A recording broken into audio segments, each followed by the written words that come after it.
Una resolución de la Corte Suprema de Justicia ordenó que Gustavo Alejo, señalado de varios casos de corrupción, sea retornado a la cárcel de Matamoros, ubicada en la zona 1 capitalina. La noticia se conoce un día después de que las autoridades hicieran una requisa en la celda de Alejos y otras áreas de la cárcel Mariscal Zavala.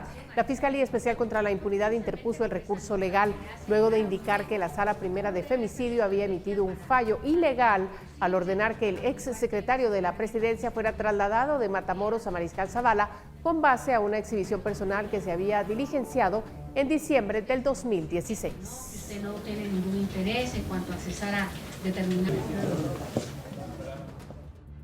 Buenas noches, gracias por estar con nosotros en esta emisión estelar de Noticiero Guatevisión. Hay mucha información este día, vamos a hablar de una diversidad de temas, así es que es importante que se quede con nosotros en toda esta hora. ¿Es así o no? Alberto, buenas noches. Es así, María Luisa, buenas noches para ti y para toda la audiencia que sintoniza a esta hora la emisión estelar de Noticiero Guatevisión. Ya en casa estamos listos para iniciar con esta ronda informativa de este miércoles 10 de junio de 2020.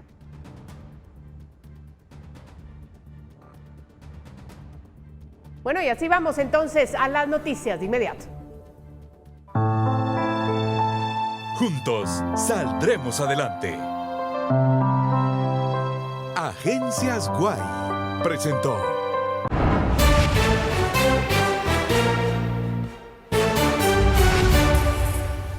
Ministro de Salud confirma que 27 personas han perdido la vida este miércoles, el día con más decesos por coronavirus en el país.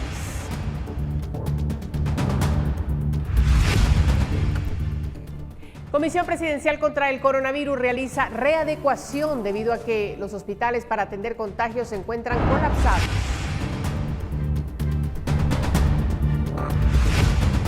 Pruebas de masificación anunciadas por el gobierno para detectar contagios podrían brindar resultados en menor tiempo, pero con un margen de error.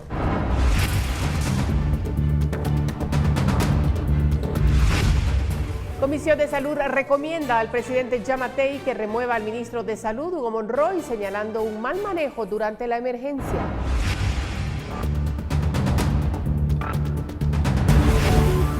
Al igual que médicos y enfermeros, trabajadores del área de mantenimiento del Parque de la Industria solicitan que pronto se les haga el pago.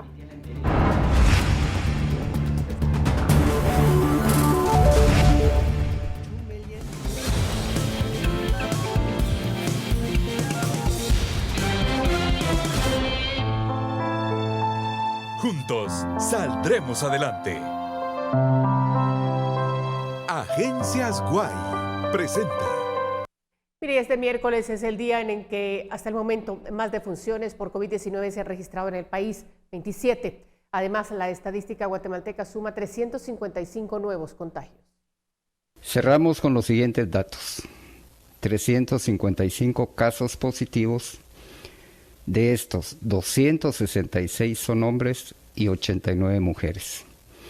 En los siguientes departamentos: Guatemala 235, San Marcos 32, Escuintla 17, Alta Verapaz y Baja Verapaz con 5 cada uno, Chimaltenango 3, Chiquimula 7, El Progreso 4, Huehuetenango 5, Izabal 8, Jutiapa 3, Petén 9, Quetzaltenango 4, Quiché 2, Retaluleu 5, Zacatepeques 3, Santa Rosa 2 y Totonicapán 6. Lamentamos profundamente el fallecimiento este día de 27 personas. Nuestras más sinceras condolencias para sus familiares. Se trata de 14 de sexo masculino entre las edades comprendidas de 52 a 82 años, así como 13 de sexo femenino entre las edades de 25 a 90 años, y contamos con 91 pacientes recuperados y a esta hora hemos realizado 1.638 pruebas. Tenemos 6.399 casos activos. 1.504 pacientes recuperados para un total de 8.221 casos. Electroral, el suero oral para todos, presenta. Y los hospitales destinados a la atención de pacientes con coronavirus se encuentran colapsados. Ahora la Comisión Presidencial contra el Coronavirus ha realizado una readecuación de la forma en la que funcionarán los hospitales. El titular de la COPRECOVID señaló que luego de realizar un análisis a la red hospitalaria, así como al personal, se determinó que los hospitales insignia del país deben tratar a los pacientes con coronavirus en estado crítico o grave. Y los hospitales que tienen mejores especialistas son nuestros hospitales San Juan de Dios y Roosevelt, y por lo tanto los casos más críticos deben ser atendidos por estos especialistas que tienen mucha experiencia en el manejo de pacientes con ventilación y tienen mucha experiencia en manejos en pacientes complejos, que son los que se complican en caso de este coronavirus. Después del Hospital Roosevelt y el San Juan de Dios, los hospitales temporales y regionales, así como un espacio que se dio en el Centro Médico Militar, han sido designados para los casos COVID moderados y también servirían de soporte a los insignia cuando exista un rebalse. El Campamento de la Paz, que es el espacio que nos ha cedido el Centro Médico Militar, va a estar destinado para pacientes leves con coronavirus, pero que por alguna razón están ahí porque tienen su presión descompensada o porque tienen una diabetes que necesita mejor control. Los hospitales de área atenderán a los moderados o leves con patología de admisión, mientras que los centros de atención municipal a los leves o asintomáticos pero con patologías. Este último espacio estaría a cargo de las municipalidades, tal cual lo evidenció el alcalde de Misco, Neto Brand, que señaló que el Ministerio de Salud le ha solicitado, ante el incremento de casos, que la comuna habilite hoteles y gimnasios, así como centros deportivos, para la atención de asintomáticos positivos. Con imágenes de Fernando Cabrera, reportó para Noticiero Guatevisión, Andrea Domínguez. Y el gobierno anunció la masificación de las pruebas de coronavirus en el país y con ello detectar más casos. Las nuevas pruebas que se estarían aplicando dan los resultados en menor tiempo, pero tienen un porcentaje de error. Para la masificación se realizará implementando pruebas de antígenos SARS-CoV-2. A estas personas, si salen negativos, se les realizaría la prueba molecular PCR. Lo que esta prueba de antígeno hace es que trata de detectar al virus a través de su cobertura. La prueba molecular de PCR detecta el centro del virus, que es donde está el material genético.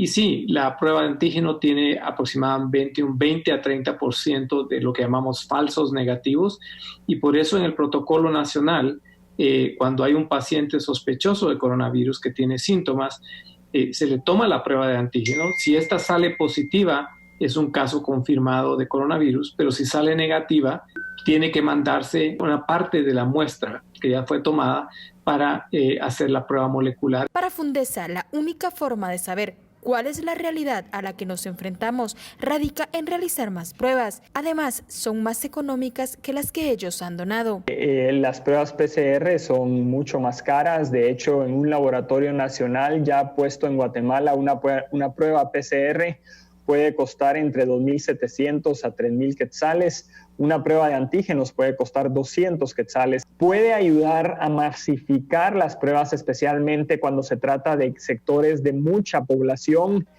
Por ejemplo, si uno quisiera hacer pruebas en todo el sector azucarero o en una comunidad específica, en donde se tiene que tamizar a mucha población al mismo tiempo. Aquí estamos hablando de hacer de entre 1.000 a 1.500 pruebas en un solo día. Zapata también destacó que ellos continuarán donando pruebas PCR, pues son las más efectivas, y se preparan para entregar otras 12.000. Electroral, el suero oral para todos, presentó. Y tal como se ha hecho toda esta semana, la conferencia del Ministerio de Salud sobre el COVID-19 en el país se realizó a través de redes sociales. Felipe Garrano nos trae los momentos más relevantes de la actividad, que corresponde al día, como ya le hemos informado, con más decesos nuevos por coronavirus. Adelante, Felipe. ¿Qué tal, María Luisa? Muy buenas noches también para ti, Alberto. Efectivamente, hoy nuevamente se realizó de forma telemática la conferencia que organizan las autoridades de salud del país. Algunos de los temas que estuvimos viendo en las notas previas fueron los que salieron durante esta conferencia en la que estuvo presente tanto el ministro Hugo Monroy como sus viceministros. Precisamente uno de sus viceministros, Germán Schell, del apartado de hospitales, explicó cómo debería hacerse el desfogue de hospitales como el Roosevelt o el San Juan de Dios. Vamos a escucharlo. Nuestro trabajo es tratar de desfogar esta recarga llevando pacientes intermedios al Parque de la Industria, al temporal de Quetzaltenango, y los casos leves y asintomáticos a los puntos 1 y posiblemente en un futuro el punto 2, que lo estamos ya preparando. Otra de las grandes interrogantes es acerca de las nuevas pruebas que se han decidido utilizar para detectar el COVID-19.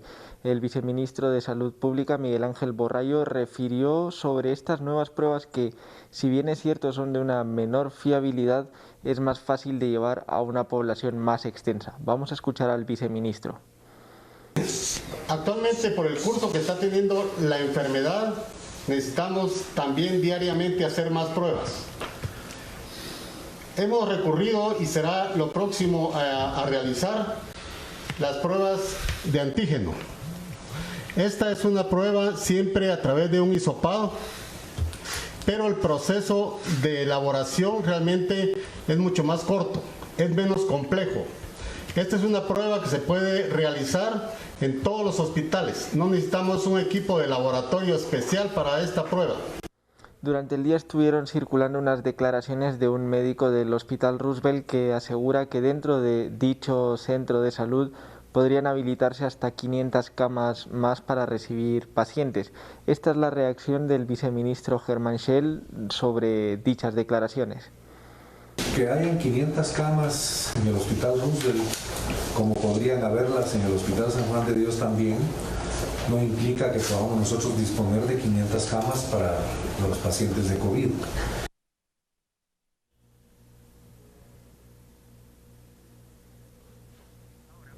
Finalmente, también salió a colación el tema de cuántos efectivos hay disponibles para cada una de las áreas médicas que están haciendo frente a esta crisis.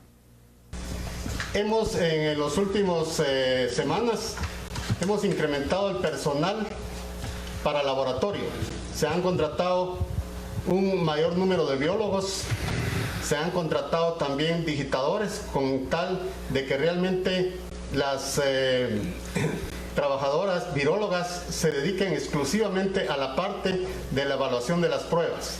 Pero todo ello ha hecho que se retrase nuestro resultado, debido a que algunas veces se retrasa por el volumen tan grande que tienen ellas para trabajar. Estos han sido los momentos más relevantes de una conferencia que, como dije al inicio, volvió a ser a distancia por los trabajos de limpieza que se están realizando en el Palacio Nacional luego de que 18 personas, tanto de la SAAS como de Casa Presidencial, dieran positivo el fin de semana por COVID-19. Mientras tanto, yo vuelvo con ustedes tanto al set principal como al set telemático de Alberto. Gracias, Felipe. Aquí te recibimos. Gracias por la información, mucha por cierto, pero nos has mostrado lo más relevante. Y nosotros queremos en este momento hacer un repaso por los síntomas y procesos de incubación que tiene el COVID-19. Mire usted, va a observar en la pantalla la fiebre y la tos que pueden aparecer entre los primeros 3 y 5 días de la enfermedad y perdurar hasta el 10 o al día número 10 o hasta los 18 días. Desde la primera semana el paciente inicia con la sensación de presión en el pecho, dificultad para respirar. Esta es una señal de alerta de que debe acudir a un médico o a un hospital, pues a veces requiere el uso del intensivo o la utilización de un ventilador. Esta sensación se puede prolongar hasta el día 18. Además, existen criterios a tomar en cuenta para decidir si admitir o no a un paciente para realizarse la prueba para determinar si es o no COVID-19 positivo. Este protocolo combina la prueba de antígeno para coronavirus, pruebas moleculares e hisopados. En esta primera gráfica que le vamos a mostrar, se toma a consideración que el paciente no cumple los criterios de admisión y si no presenta síntomas como fiebre o como dificultad respiratoria, no amerita la prueba. Si de lo contrario, si presenta algún síntoma, se realiza la prueba de antígeno o molecular a discreción del médico tratante. Vamos a ver ahora el segundo caso, en el que el paciente sí cumple con los criterios de admisión, pese a no presentar síntomas. El médico puede tomar la decisión de realizarle un hisopado, una prueba molecular o la combinación de ellas. Si el resultado es negativo, se descarta el caso, pero si es positivo, se confirma como paciente COVID positivo. Y vamos a ver el tercer caso. El paciente sí cumple con los criterios de admisión, además presenta síntomas respiratorios o fiebre. En este caso, se le realizaría un hisopado en combinación con la prueba molecular o de antígeno. Si la prueba sale negativa, se descarta el caso, pero si es positiva, se confirma y el paciente debe guardar cuarentena. Si los síntomas son leves, lo puedo hacer incluso en casa. Y si son severos o críticos, pues lógicamente debe estar hospitalizado de inmediato. Y con esto nos vamos a ir a una pausa comercial, pero tenemos más, así es que quédese con nuestra señal.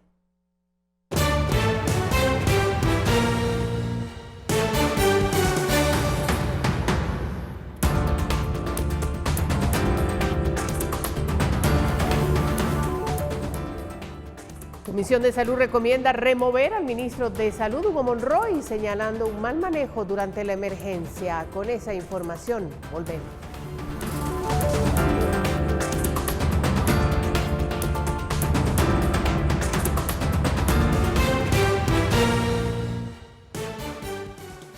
Gracias por continuar con nosotros. Y trabajadores del área de mantenimiento del Parque de la Industria esperan que pronto les paguen los casi 3 meses de salario que les adeuda el Ministerio de Salud.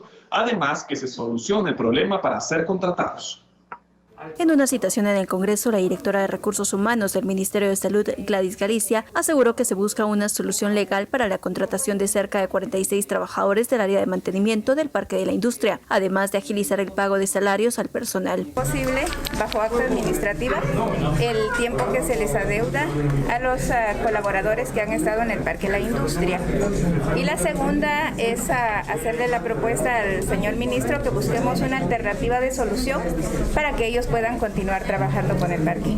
¿Cuál sería esa propuesta y para cuándo cree usted que ya se podría tener respuesta de parte de las autoridades de salud? La propuesta básicamente está enfocada en poderles contratar en el renglón 029, que el ministerio lo tiene creado, más no el centro de costos del Parque de la Industria, ¿verdad? Los trabajadores denunciaron hace una semana que el Ministerio de Salud no les había pagado sus salarios y que serían despedidos por no tener un título a nivel medio. Ellos se encargan de todo el mantenimiento del hospital temporal en el Parque de la Industria. Vamos a trabajar, por lo menos ya contábamos con un título de sexto primaria, con un diploma de sexto primaria, como lo decían los requisitos, ¿verdad? Entonces, el problema fue administrativo de ellos. ¿El personal en qué se dedicaba? Nosotros estamos en mantenimiento en todas las áreas y atención al usuario, desde recibir pacientes, limpiar morgue, limpiar las fosas sépticas y hacer todo el funcionamiento eléctrico y estructural del parque. Para Noticiero Guatevisión, Dulce Rivera y Eric Ávila. Y diputados de la Comisión de Salud solicitaron la remoción del ministro de Salud, Hugo Monroy. Aseguran que su gestión ante la pandemia del coronavirus ha sido deficiente.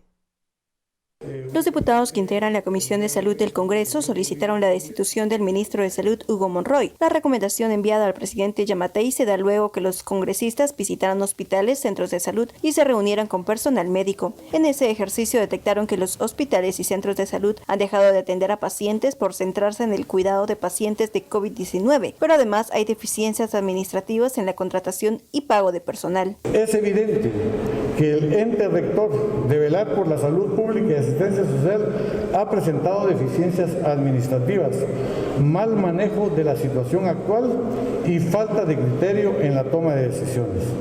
Acciones que recaen en el jefe de la cartera de salud en el Ministerio de Salud Pública y Asistencia Social. Ante lo expuesto, señor presidente, y por las deficiencias administrativas detectadas como Comisión de Salud Pública y Asistencia Social, recomendamos la remoción del ministro de Salud. Los congresistas creen que la remoción debe ser inmediata y que no se debe esperar a la interpelación programada para el 30 de julio. Realmente tiene que ser removido de acuerdo a todas las conclusiones que ustedes escucharon hoy. Lo que podemos hacer es recomendar la destitución. ¿Por qué la recomendamos? Porque sabemos de que ya hay fecha para la interpelación. La interpelación va a ser dentro de prácticamente un mes y medio. Nosotros recomendamos que sea destituido ya. Por ahora, cerca de 8 de los 17 diputados que integran la sala han firmado la carta, aunque otros aseguran que se sumarán a la recomendación. Para Noticiero Guatevisión, Dulce Rivera y Eric Ávila.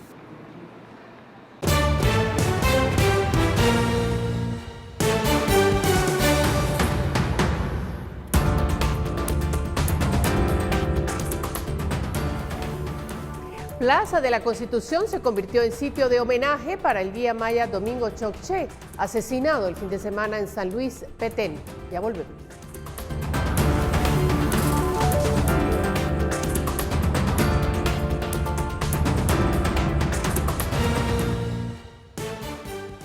Gracias por continuar con nosotros. Y el directorio del Fondo Monetario Internacional ha resuelto otorgar un préstamo por casi $600 millones a Guatemala para paliar la crisis derivada de la pandemia. Felipe Garrán tiene más información al respecto. Felipe, te escuchamos. ¿Qué tal, Alberto? Te saludo nuevamente. Para ser precisos, son $594 millones los que el directorio de administración del Fondo Monetario Internacional ha aprobado que se otorguen en préstamo a Guatemala. Mitsuhiro Furusawa, quien preside tal instancia del FMI, del Fondo Monetario Internacional, recalcó que Guatemala está sufriendo de forma muy severa los estragos de la crisis sanitaria y económica por el COVID-19 y que es por eso que necesitamos de dicho préstamo. El préstamo está comprendido para los próximos 5 años con una tasa del 1,5%, según pudo explicar el ministro de Finanzas Álvaro González Richie. Hay que tomar en cuenta que el Banco de Guatemala, el Banguat, estima que las pérdidas del país para este año serán de entre el 2 y el 2,5% del Producto Interior Bruto. Así que es precisamente a ese efecto negativo que tiene en la economía guatemalteca la pandemia por COVID-19 lo que se busca apaciguar con estos casi 600 millones, son $594 millones de préstamo que el Fondo Monetario Internacional ha otorgado a Guatemala. Esta es la información más reciente que tenemos. Mientras tanto, yo vuelvo con ambos, con María Luisa y con Alberto.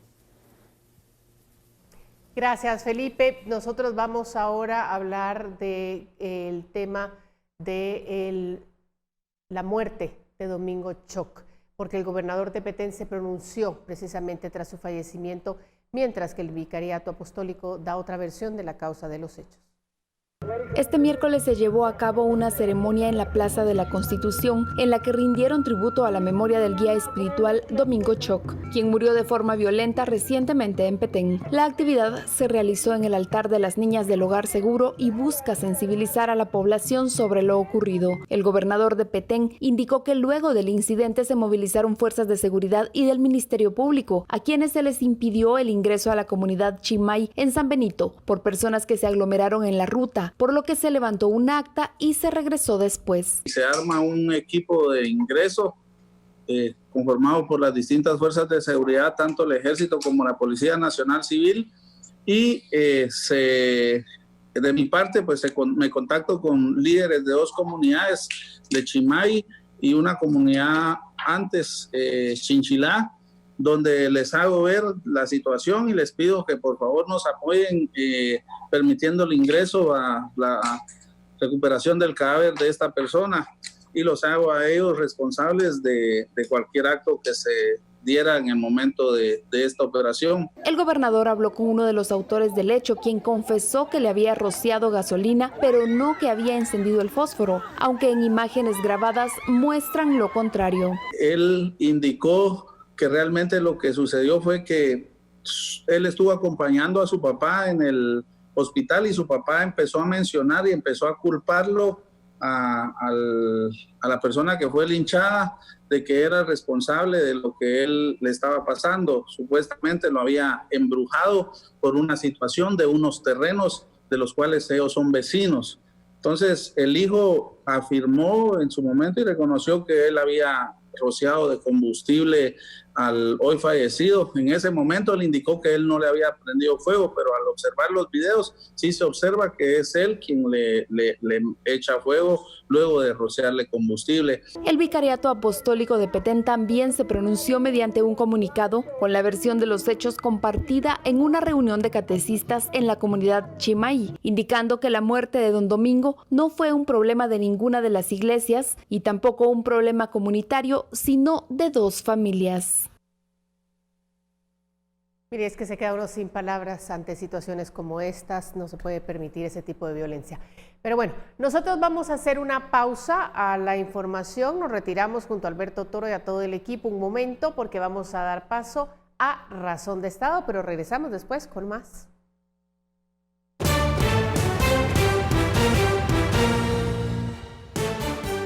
Aquí estamos de regreso, qué bueno que continúa en la señal de Guatevisión. ¿Y cómo está el clima por el área donde usted vive?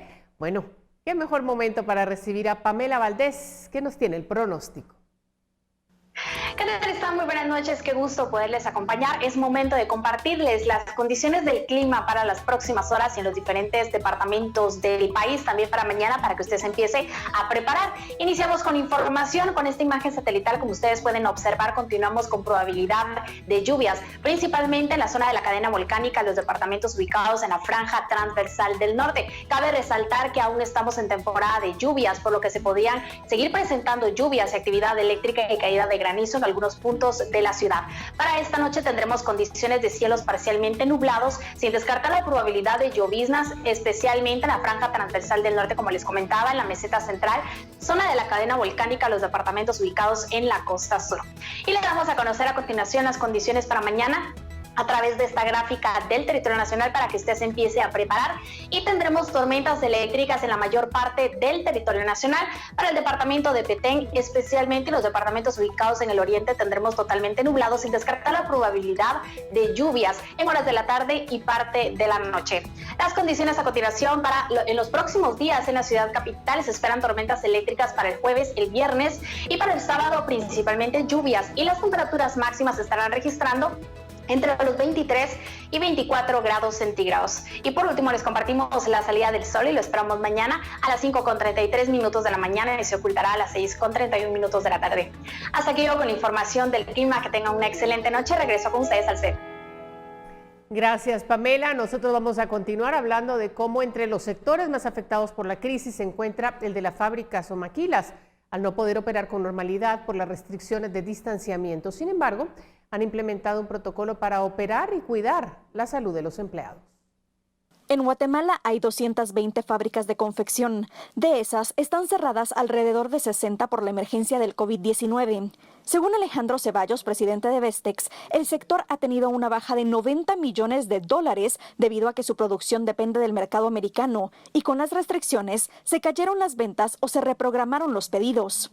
El sector genera en el país alrededor de 80,000 empleos, pero actualmente solo están trabajando entre 15 y 20,000 personas. Nosotros como Vestex, como gremial, íbamos a ir a las fábricas a ver, primero a determinar un buen protocolo, un protocolo que sirva, no solo un protocolo para salir del paso, y segundo, que ese protocolo hacerlo ver en las fábricas y hacer auditorías. Actualmente ya cuentan con el protocolo que se puso en marcha en 2 fábricas de Villanueva. Sin embargo, se busca que en 15 días esté operando en las 220 fábricas del país. El contagio viene de afuera.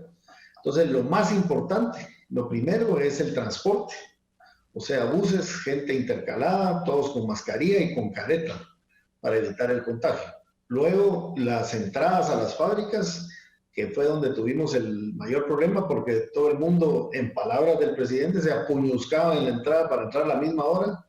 Hoy son horarios escalonados y guardando el distanciamiento. Además, en el ingreso se tomará la temperatura de los empleados y habrá alfombras desinfectantes.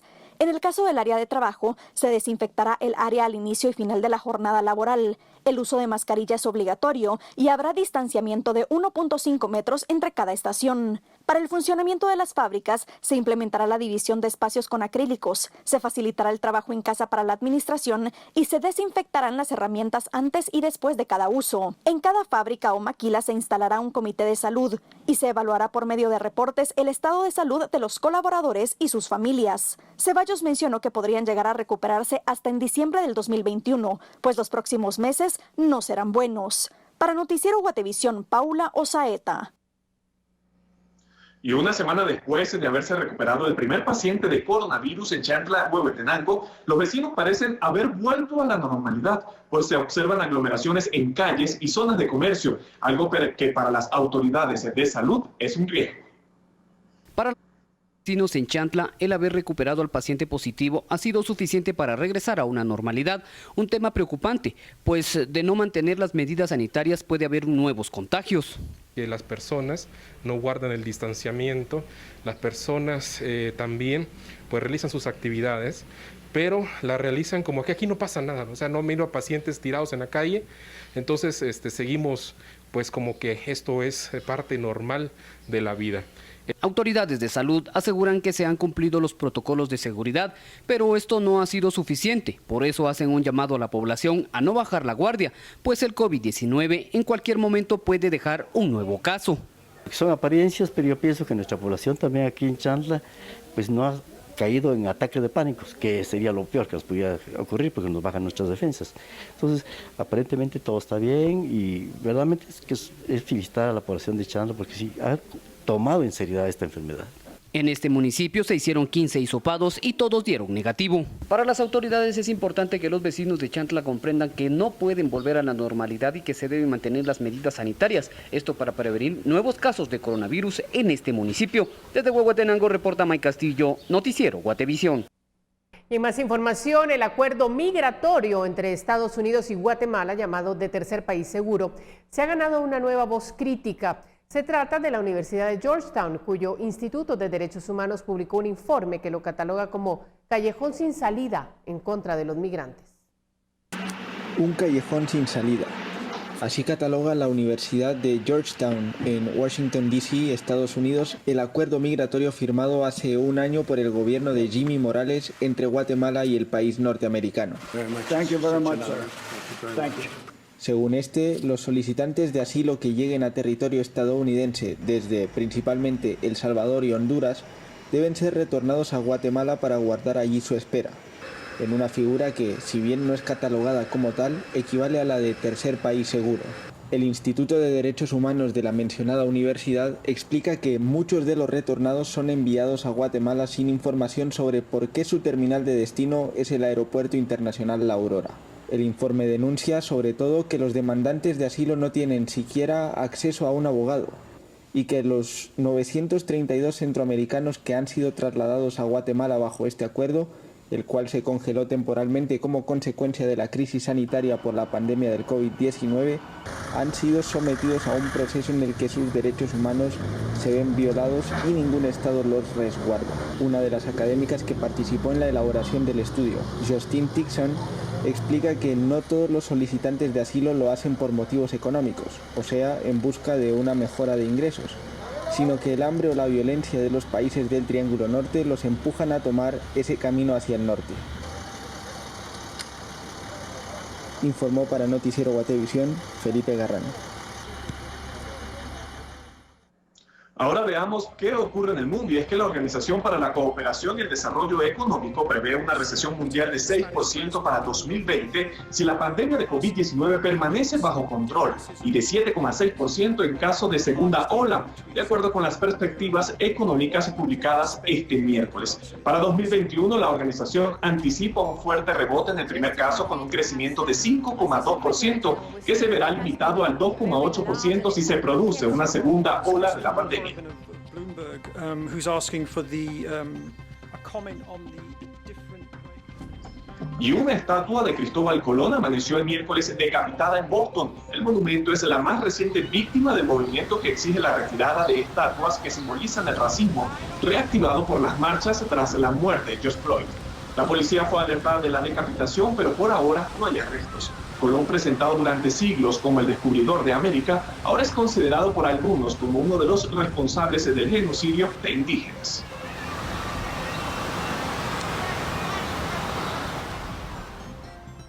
Y el hermano de George Floyd, el afroamericano cuya muerte en manos de la policía desató una ola de protestas en todo el mundo, pidió este miércoles al Congreso que ponga fin al sufrimiento de los afroestadounidenses y que avance con una reforma policial.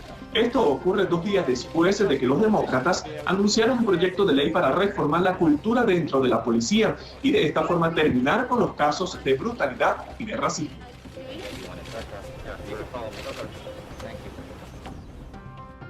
Y el presidente de Estados Unidos, Donald Trump, anunció este miércoles que reanudará próximamente los mitines de la campaña por su reelección en los estados de Florida, Arizona, Carolina del Norte y Oklahoma. Su equipo ha indicado aún cuáles serán las exigencias sanitarias bajo las que se celebrarán estas grandes aglomeraciones, suspendidas desde el mes de marzo debido a la pandemia del coronavirus.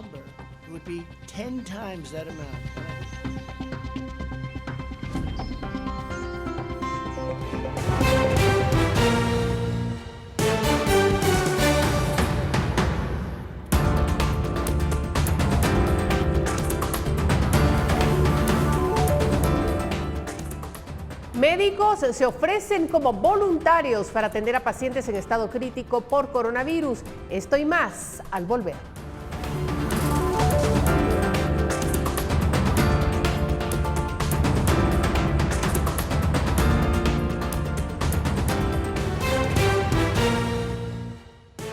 Y para continuar, remarcamos cómo en ocasiones situaciones como la pandemia sacan lo mejor de las personas.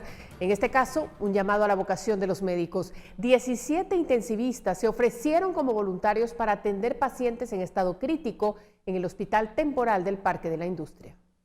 Tras la convocatoria de la Asociación de Medicina Crítica de Guatemala, 17 médicos respondieron dispuestos a donar su tiempo luego de sus labores para atender a pacientes graves del Hospital Temporal del Parque de la Industria, ya que indican que en el país hay pocos de su especialidad y es momento de responder a su vocación de servicio. No es lo mismo manejar un paciente que está estable, tranquilo, solo con oxígeno, a un paciente que está ventilado, que está gravemente enfermo. O sea, el tiempo que usted va a darle es variable, ¿verdad? Dependiendo cómo está el paciente.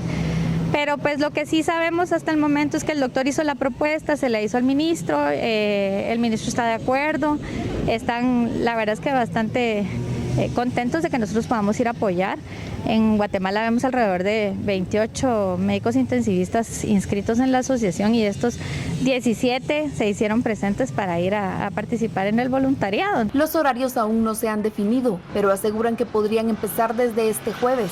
7 de ellos laboran en el intensivo del Hospital General San Juan de Dios y sería luego de su hora de salida cuando podrían movilizarse al parque o incluso por medio de la tecnología colaborar en el tratamiento de los pacientes críticos. La única condición es que les provean equipo completo de protección personal. Muchos de nosotros estamos con toda la buena intención de ayudar, ¿verdad? A pesar de que nuestra carga laboral es bastante alta, pues en nuestro tiempo libre yo creo que todos queremos ayudar y apoyar en lo posible.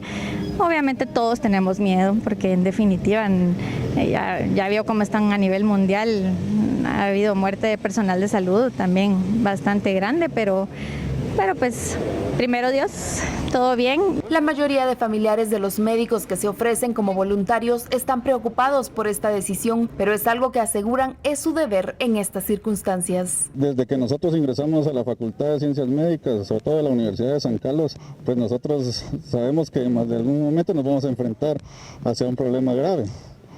Entonces nosotros estamos dispuestos a luchar por la población, porque ese es nuestro mandato como médicos. Para Noticiero Guatevisión reportó Diana Cabrera con imágenes de Carlos Hernández. Y las 134 compañías de bomberos voluntarios continúan su atención a la población durante la pandemia, pero han aumentado sus medidas de prevención para evitar contagiarse o llevar el virus a sus hogares. Y aunque alrededor de 40 bomberos han estado en cuarentena preventiva luego de atender casos que más adelante se confirmaron como positivos, hasta ahora todos los socorristas han dado resultado negativo a las pruebas de detección del COVID-19. Nosotros hemos tomado nuestras medidas de utilizar nuestros guantes, mascarilla, lentes, el equipo de protección personal para evitarnos contaminarnos. pues esta pandemia nos ha venido a cambiar bastante el sistema de trabajo, ya que las medidas van a ser bastante extremas. Ahora las medidas de seguridad hay que sanitizar las unidades, cada servicio que viene, e incluso cuando hay algún traslado de coronavirus se va a desinfectar la unidad y se queda 4 horas fuera de servicio, porque ya se está haciendo una desinfección con un químico mucho más fuerte que el que hacemos para las unidades de traslados normales. Es la responsabilidad de cada uno, y parte de esa responsabilidad es sanitizarnos primeramente nosotros antes de salir, nuestra ropa de servicio, lavarla no con la ropa de la casa, sino que en diferente espacio, y sanitizarnos antes de irnos, ropa particular y todo, y si tenemos vehículo, pues antes de subirnos al vehículo, sanitizar el vehículo si es posible, ¿verdad? Bueno, existen guatemaltecos que dentro de su equipo personal de protección incluyen los guantes, una práctica que podría ser incluso perjudicial si no los utilizan correctamente. Expertos aseguran que el equipo de protección básico del ciudadano debería ser mascarilla, lavado frecuente de manos o alcohol en gel y guardar el distanciamiento social correspondiente. Si se quiere agregar lentes o una careta es opcional, pero los guantes no están recomendados como una práctica diaria. En relación a los guantes, no está escrito que se recomienden para el uso de las personas como una práctica diaria, nada más a la gente que está en riesgo.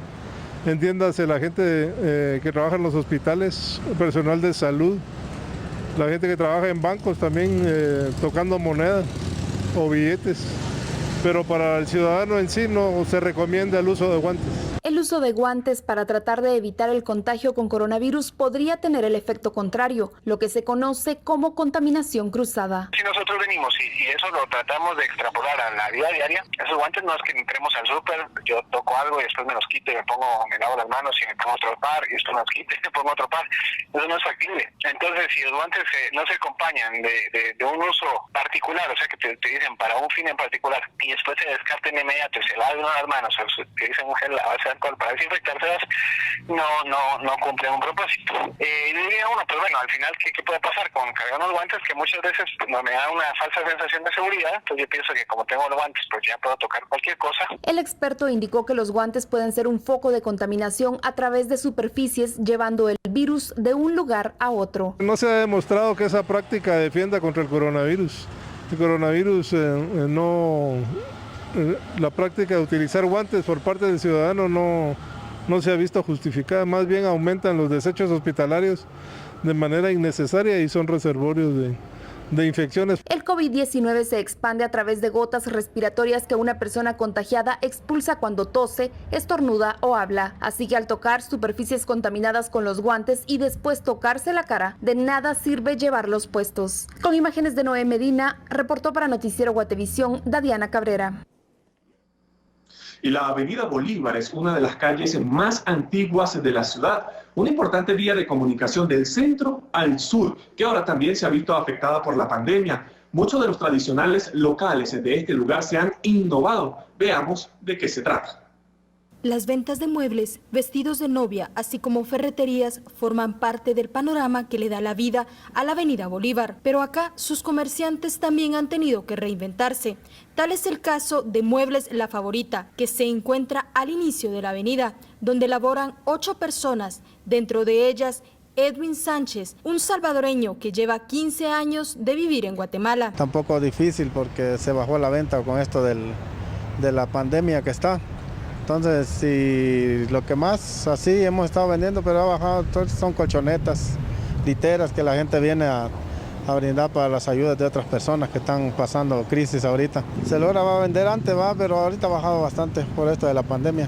Las ventas de muebles, que en su mayoría son importados de varios departamentos del país y a precios accesibles, forman parte del icónico panorama de este sector. Pero ante las constantes restricciones, se han tenido que reinventar y hasta aprender el uso de la tecnología. Pero a través de esto nos ha impulsado a trabajar por medio de línea. Y una de las situaciones que me sucedió a mí como vendedor, que yo tengo 50 años de edad. Y a través de esto, nosotros, algunos como vendedores, hemos ido de tiempo de tatalapo, digamos, ¿verdad? Viéndolo desde ese punto de vista. Pero la tecnología se ha ido aprendiendo. Hay locales como el de la barbería Huicho que llevan instalados desde hace 30 años en el punto, pero que pese a ser uno de los lugares más transitados del país, los cambios de la metrópoli y la pandemia también les han afectado. Casi nos hemos mantenido con la clientela que está a los alrededores, ¿verdad? Y yo he visto todo el cambio, los urbanos, los extraurbanos, ¿verdad? Era un comercio muy bonito aquí en la Bolívar, siempre era alegre, siempre había gentío, ¿verdad? En el transcurso del cambio que hubo para el Transmetro fue otra época difícil, la que vivimos porque la gente no sabía cómo venir a la Bolívar. Y fue como un año de la transición esa para poder que la clientela volviera a subir a la Bolívar otra vez. Entonces, ahorita con el Transmetro ya estaba normal y ya la gente subía, entonces ya se puso normal la clientela otra vez. Pero a raíz de la pandemia hemos perdido casi el 50% de la clientela. Con imágenes de Fernando Cabrera, reportó para el noticiero Guatevisión Andrea Domínguez.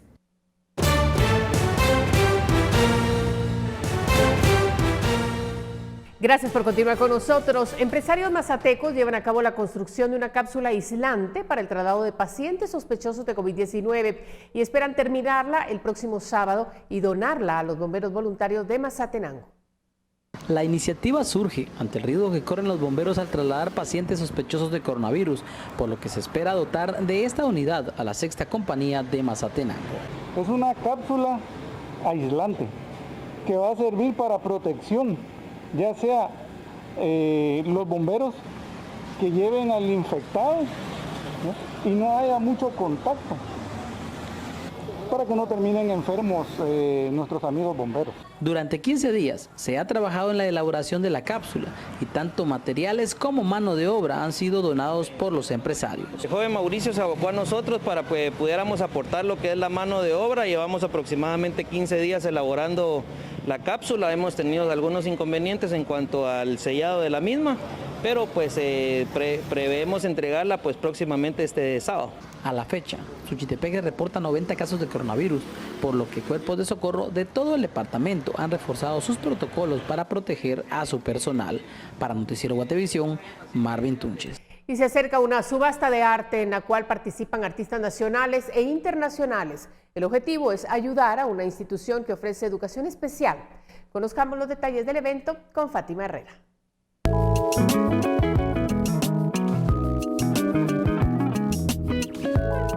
La subasta de arte Juanio tiene por objetivo apoyar económicamente al Instituto Neurológico de Guatemala, el cual se encarga de brindar educación especial y terapias de apoyo a los niños y adolescentes con discapacidad intelectual. Esta es la edición 56 de la subasta, en la cual participan 100 artistas nacionales e internacionales con 133 obras. Y aunque no se puede participar en ella de manera presencial, la galería ya está disponible de manera virtual. Si desea participar de la subasta, estará disponible a partir del 15 de junio a las 18 horas hasta el 18 de junio a las 18 horas en el sitio www.juanio.org. Para Noticiero Guatevisión, Fátima Herrera.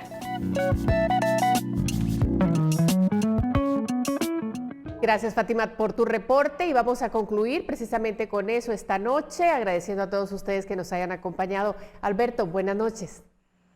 Así es, María Elisa, muy buenas noches para ti, para toda la audiencia, que tengan además de la excelente noche, que Dios me los bendiga y hasta mañana. Así es, y nos vamos, pero dejándoles imágenes de cómo con su bata azul y una mascarilla sobre el rostro, el dibujo de un médico estampado en un muro de 50 metros de largo es el homenaje que la Municipalidad de Guatemala prepara para el personal sanitario que ha estado en primera línea de batalla durante la crisis por la pandemia del COVID-19. Este se ubica a un costado del cementerio La Verbena, en la zona 7 de la capital. En el terreno contiguo, la municipalidad ha colocado una clínica médica express que, una vez abierta, se verá rodeada por este homenaje artístico. Se espera que lo concluyan en 3 meses. Honor a quien honor merece. La mejor de las noches.